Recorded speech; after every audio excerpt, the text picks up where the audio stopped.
નમસ્તે. આજે આપણે કરીશું પાલતુ પ્રાણીઓના નામ ગુજરાતીમાં અને ઇંગ્લિશમાં. તો ચાલો શરૂ કરીએ.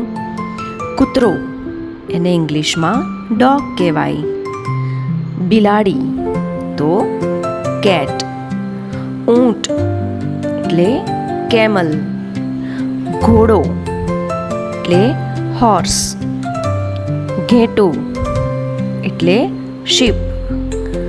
ડુક્કર એટલે પિગ. ગાય એટલે કાવ. ભેંસ એટલે બફેલો. બળદ એટલે ઓક્સ.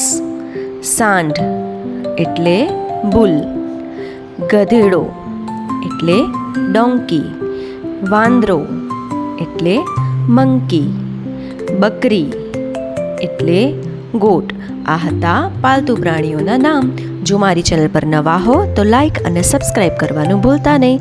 આવજો, આપણે ફરી મળીશું.